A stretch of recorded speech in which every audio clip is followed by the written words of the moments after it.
어떤 배가 항해를 하다가 큰 이 풍랑을 만났습니다. 자, 그래서 여러 날 표류하다가 다행히도 어떤 무인도에 이 배가 도착을 하게 되었습니다.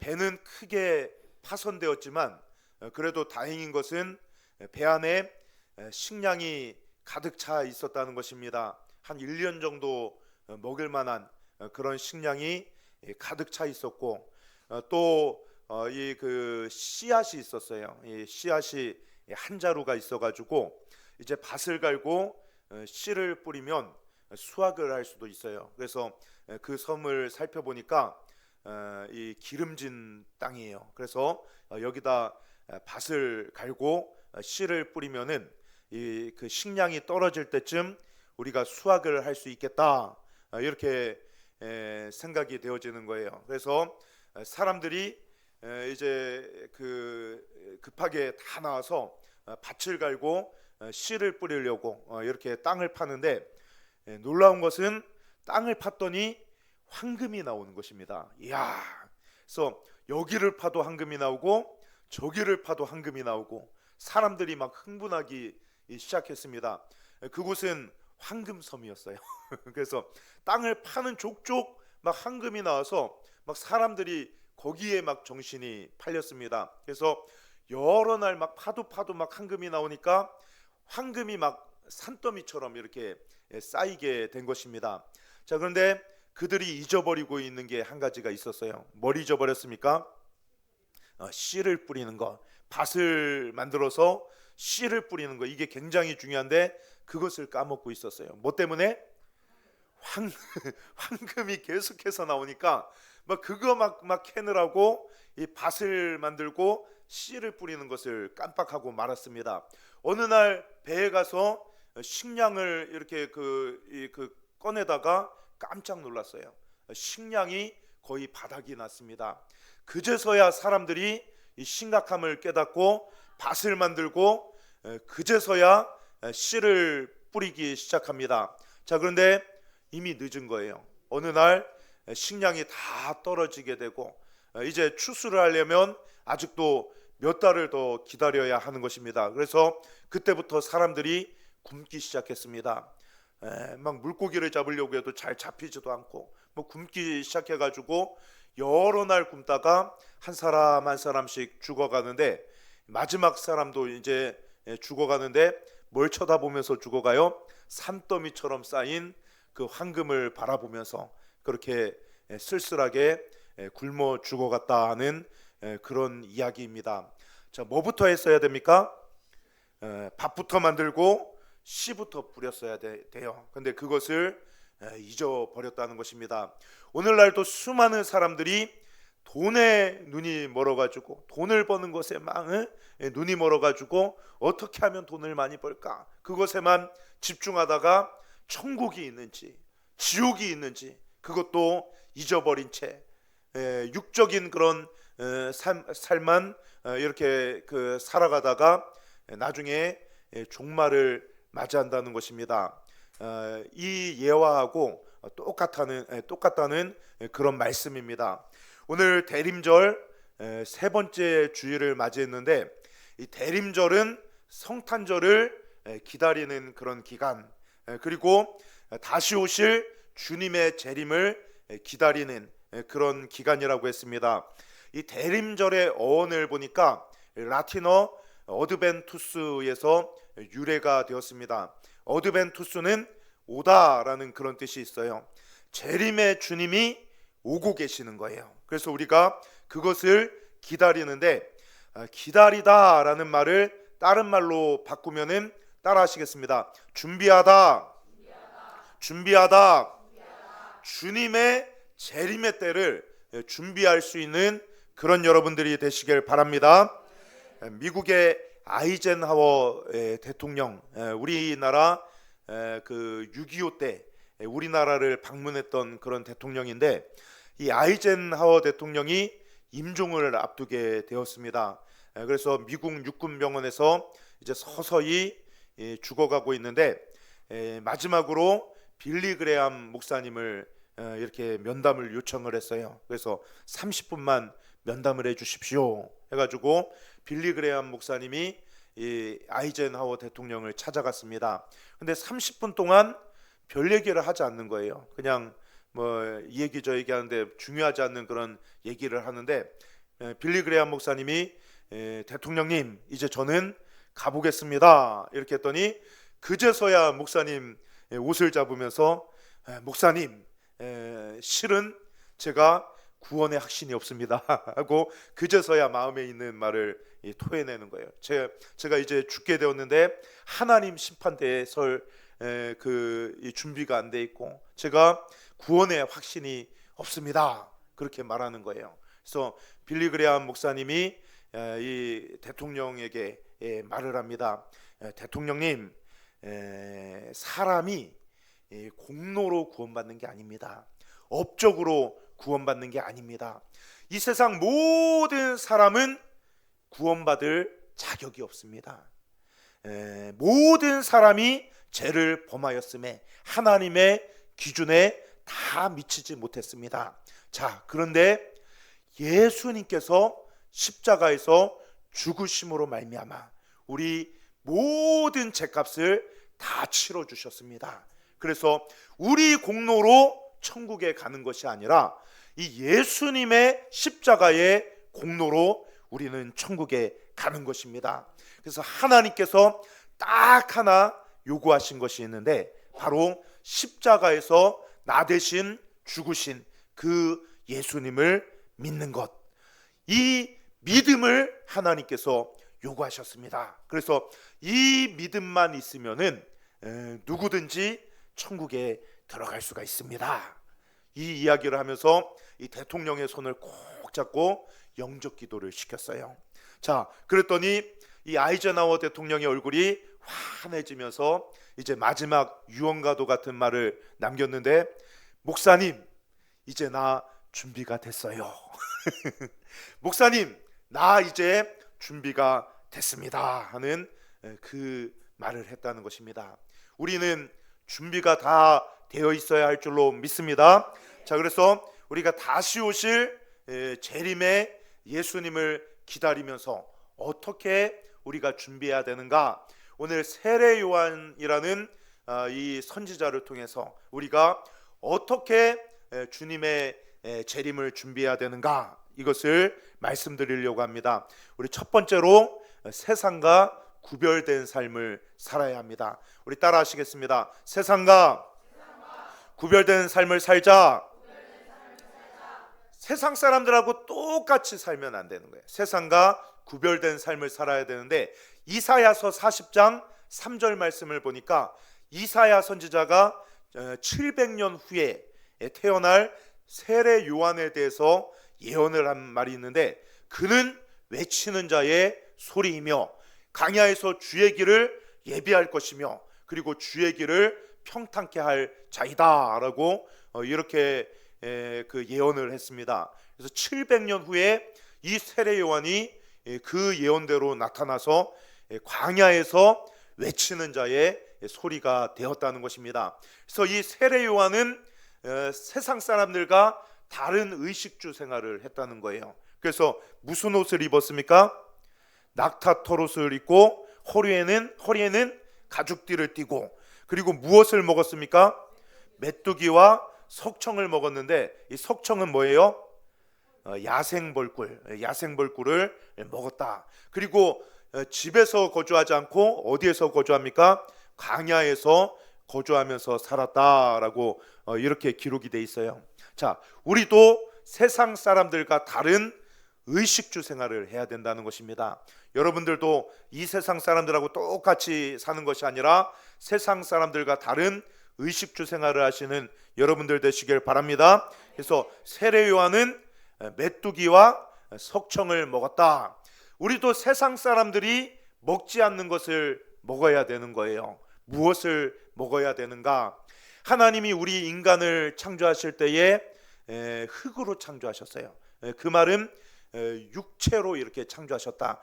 육적인 그런 그 존재로 하나님이 우리를 창조하셨다는 거예요. 그런데 육적인 존재로만 창조하신 것이 아니라 그 코에 무엇을 불어넣으셨습니까? 생기를 불어넣으셨더니 사람이 생명이 된지라. 쉬운 말로 하면 살아있는 영이 되었다. 그냥 영적인 존재인데 육체가 있는 그런 영적인 존재. 그래서 인간은 특이하게 육적인 존재이기도 하면서 또한 영적인 존재였다. 자, 이것이 우리 인간입니다. 그래서 육체만 있는 것이 아니라 인간은 영적 존재로 이렇게 하나님이 지으셨다는 거예요. 그래서 우리 인간은 누구를 찾습니까? 하나님을 찾게 돼 있는 거예요. 개들은 신을 안 찾잖아요. 근데 인간은 하나님이 영적 존재로 만드셔가지고 하나님을 찾게 돼 있어. 근데 잘못 찾으면은 뭐 이 우상을 찾게 되고, 그리고 잘못 찾으면 자연에게 막 경배하게 되고 그러는 거예요. 근데 하나님이 영적 존재로 이렇게 만드셨는데 인간에게 죄가 들어왔어. 그래서 창세기 6장에 보니까 하나님의 영이 죄를 지은 인간하고 더 이상 함께 할 수가 없어서 하나님의 영이 떠나가 버리셨어요. 그랬더니 인간이 뭐가 되었다? 육체가 되었다라고 이렇게 말하고 있습니다. 뭐가 되었다는 거예요? 고기 덩어리가 되고 말았다. 하나님을 더 이상 찾지 않고 세상만 찾는 그런 육적인 존재가 되었다는 거예요. 그런데 예수 그리스도께서 오셔서 십자가에서 우리의 죄의 문제를 해결하셨더니 떠나가셨던 하나님의 성령이 다시 우리 속에 내주하시게 되었는데, 오순절 마가의 다락방에서 성령이 각 사람에게 임하게 되었다. 성령이 들어오시게 되었다. 그래서 우리도 오늘날 예수를 믿는데 성령이 아니고서는 예수를 주라고 시인할 수가 없다. 우리도 예수님을 믿습니다. 나 대신 십자가에 달리신 예수님을 내가 믿습니다 할 때 성령님이 들어오시는 거예요. 우리는 그래서 다시 무슨 존재가 되었습니까? 영적 존재가 되었다. 이 세상 사람들, 예수 안 믿는 사람은 육체입니다. 육적인 존재예요. 그렇지만 우리는 육적인 존재인 동시에 뭐가 되었다?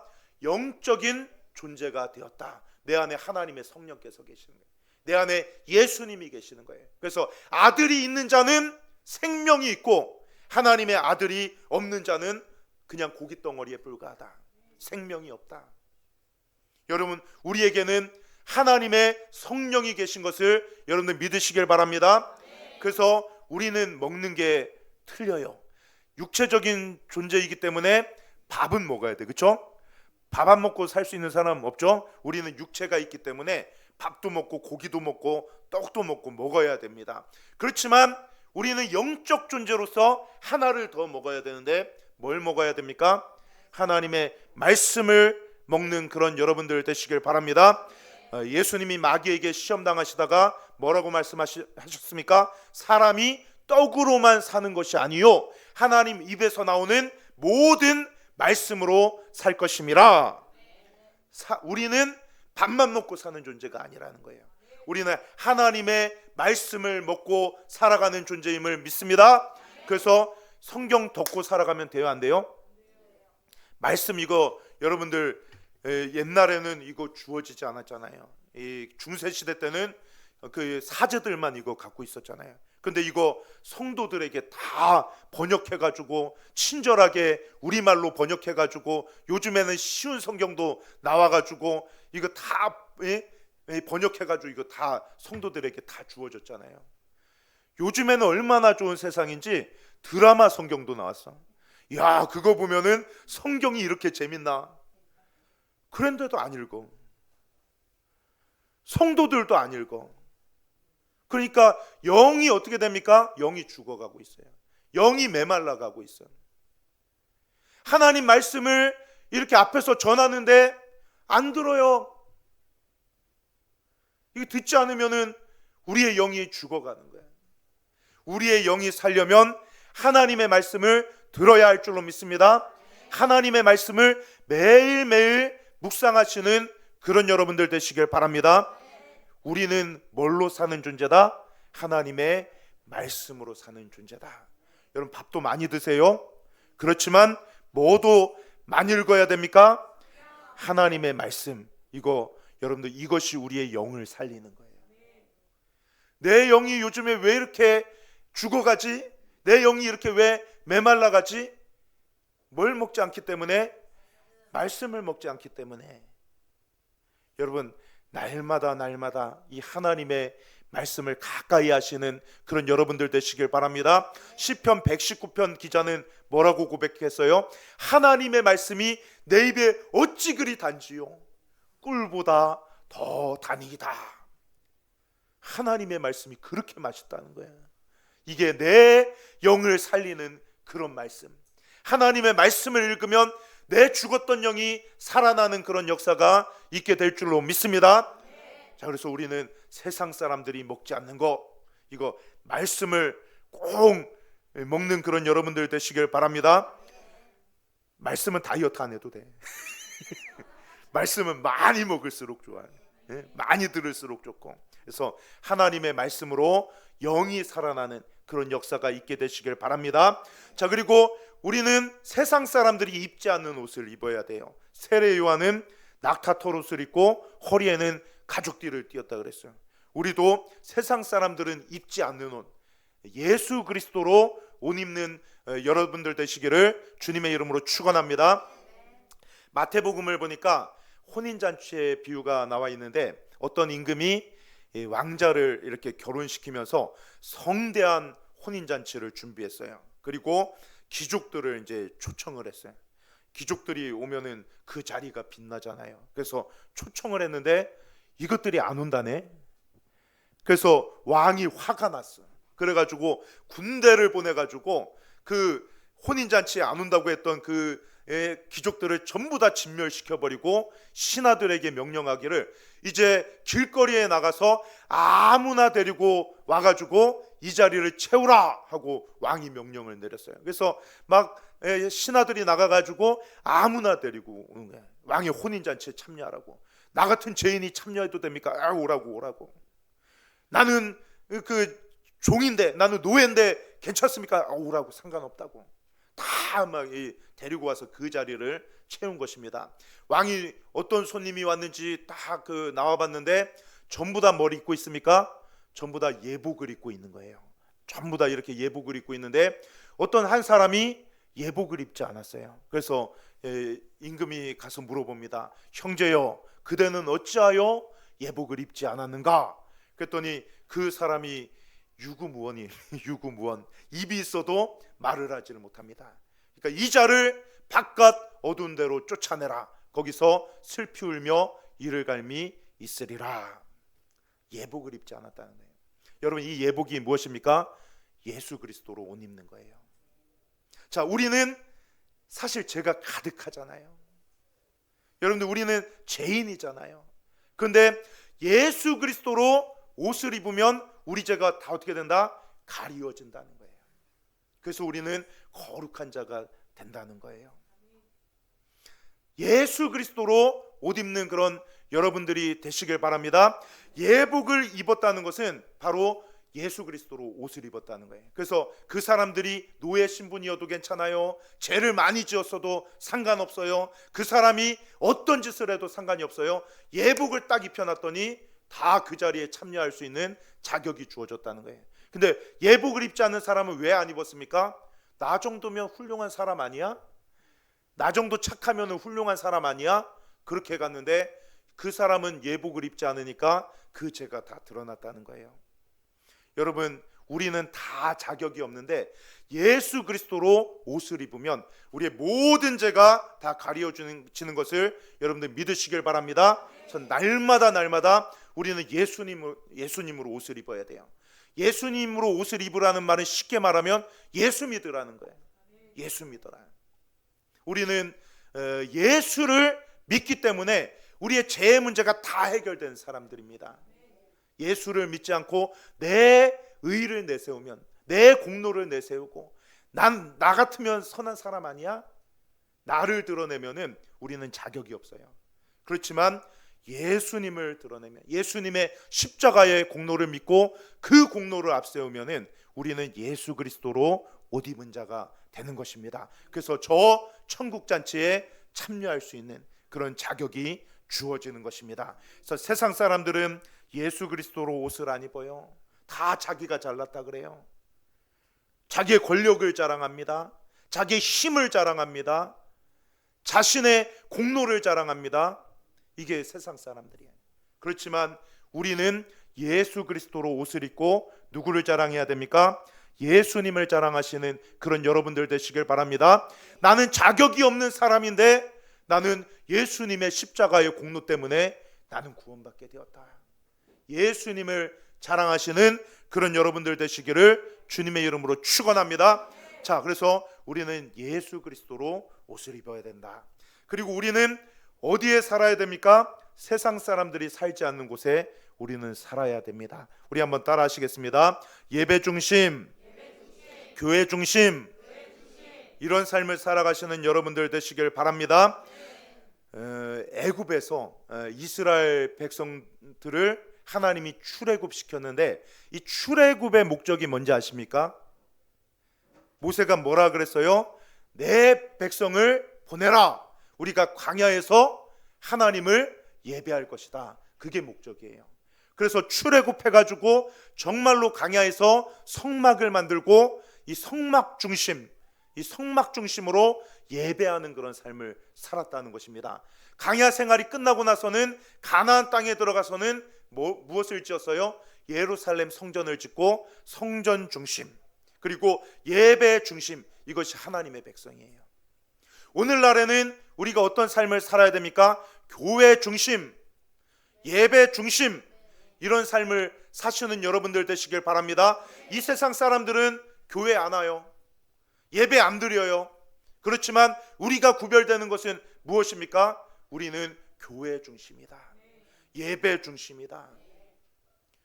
우리 청년들은 교회에서 사는 것 같아. 날마다 막 와요.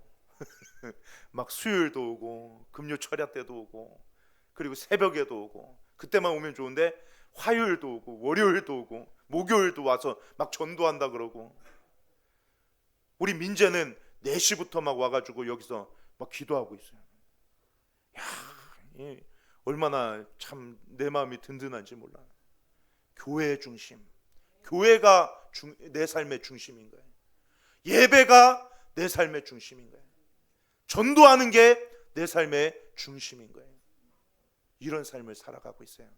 여러분, 이 세상과 구별된 삶을 살아가시는 여러분들 되시길 바랍니다.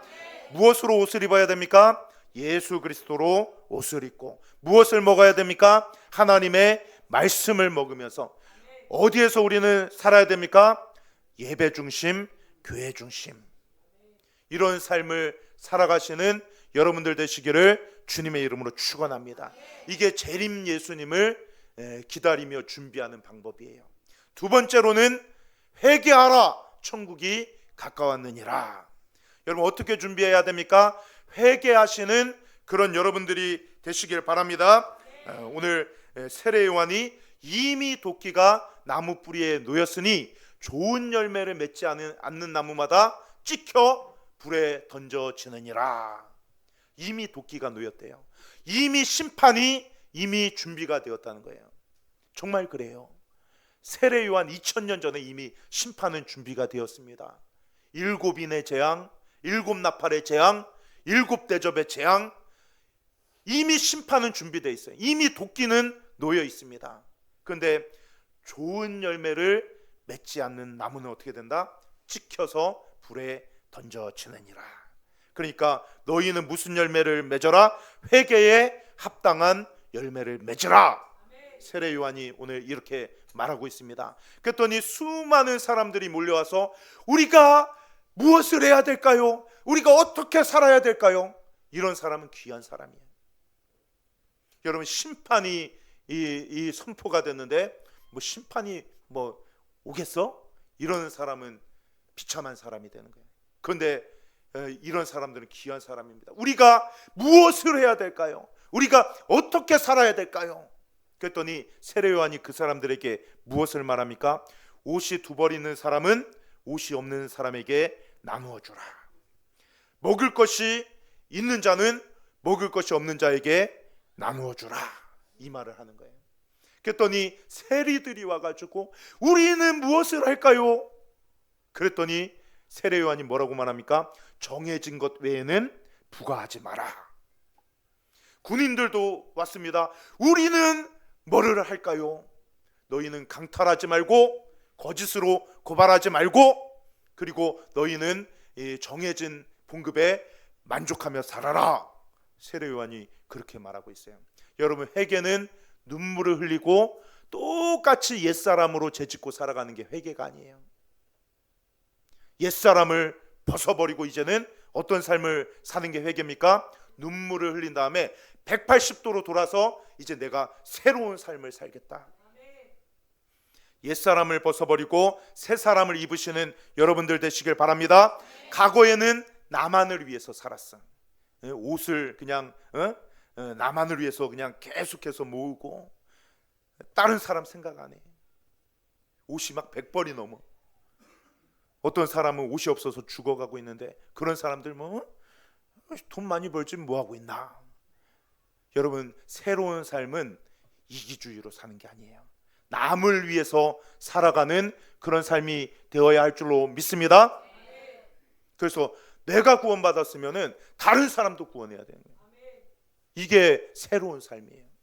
그리고 정해진 것 외에는 부과하지 말라. 정직하게 살아가시는 그런 여러분들 되시길 바랍니다.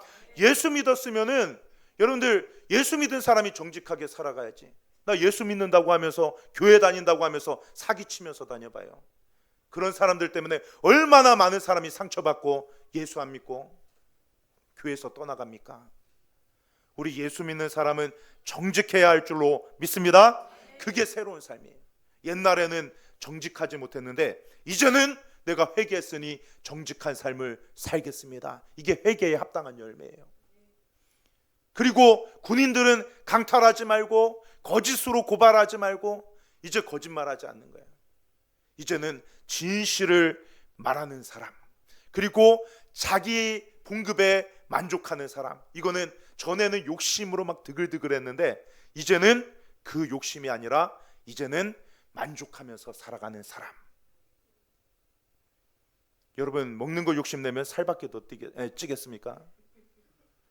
욕심을 낼 때는 영적인 것에 욕심내시는 그런 여러분들 되시길 바랍니다. 이번에 전도 축제 하는데 막 가장 많이 전도한 사람에게는 다윗 전도왕 해가지고 시상하고 막 신문에도 나오고 그럴 거예요. 그런데 욕심내시는 그런 여러분들 되시길 바랍니다. 내가 가장 많이 전도한다. 누군가 하겠지? 이게 아니에요. 내가 가장 많이 전도한다. 그래서 여러분들 회개했으면은 옛사람으로 살지 마세요. 이제는 내가 새 삶을 산다. 내가 이제는 새로운 삶을 산다. 여러분들도 그런 회개에 합당한 그런 삶을 살아가시는 그런 여러분들 되시길 바랍니다. 그게 다시 오실 주님을 기다리는, 준비하는 그런 삶인 줄로 믿습니다. 마지막으로 세례 요한은 예수님을 소개하는 그런 삶을 살았다는 거예요. 전도하는 그런 삶을 살았다는 것입니다. 나는 너희에게 물로 세례를 주지만 내 뒤에 오시는 이는 너희에게 불과 성령으로 세례를 주실 것이다. 그분은 알곡은 곡간에 드리고 쭉정이는 꺼지지 않는 불에 태우시리라. 예수님을 소개하는 삶을 살았잖아요. 그래서 그분은 알곡을 모아서 곡간에 드리는 분, 구원의 주님이신 줄로 여러분들 믿으시길 바랍니다. 그래서 한 사람이라도 더 구원해가지고 우리 예수님은 너희를 구원하시는 분이야. 죄인도 살리려고 눈물을 흘리시는 분이야. 그러니까 예수 믿어. 우리가 이렇게 전도해야 될 줄로 믿습니다. 또한 쭉정이는 꺼지지 않는 불에 태우시는 분, 심판의 주님이신 줄로 믿습니다. 그래서 예수님은 이렇게 우리를 구원하시고 또 심판주로 오실 분이야.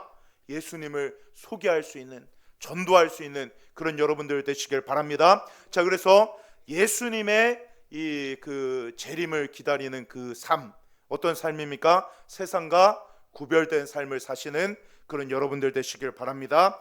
회개하시는 그런 여러분들 되시길 바랍니다. 회개하고 옛사람으로 살지 않고 새로운 삶을 살아가시는 그런 여러분들 되시길 바라요. 이미 도끼가 나무 뿌리에 놓였습니다. 이미 주님의 심판이 다가오고 있어요. 그런데 여러분들 정말 회개에 합당한 그런 좋은 열매를 맺으시는 여러분들 되시길 바랍니다. 그리고 전도하는 삶을 살아야 돼요. 한 사람이라도 더 구원해야지. 따라서 내가 하나님의 일을 하면 하나님은 내 일을 하신다. 이것을 믿으시는 여러분들 되시길 바랍니다. 이번에 전도축제 시간 없다고 안 나오지 말고 나와가지고 참여하세요. 그러면은 내가 하나님의 일을 하면 하나님은 여러분들 일을 하실 거예요. 하나님이 여러분들 문제 다 해결해 주실 거예요. 여러분, 우리 교회가 100명으로 부흥하면은 우리 교회만 부흥하겠습니까? 여러분들 가정이 부흥하고 여러분들 개인의 그 삶이 부흥하게 될 줄로 믿습니다. 누군가 하겠지 이러면 안 돼요. 따라합시다. 내가 한다. 내가 한다. 이번에 내가 우리 믿지 않는 자녀들 다 전도할 것이고, 내가 이번에 믿지 않는 그 남편 내가 전도할 것이고, 이번에 내가 내 정말 사랑하는 친척들, 이웃들 내가 다 전도할 거다. 이렇게 여러분들 마음 먹으시는 그런 여러분들 되시길 바랍니다. 우리 기도하시겠습니다.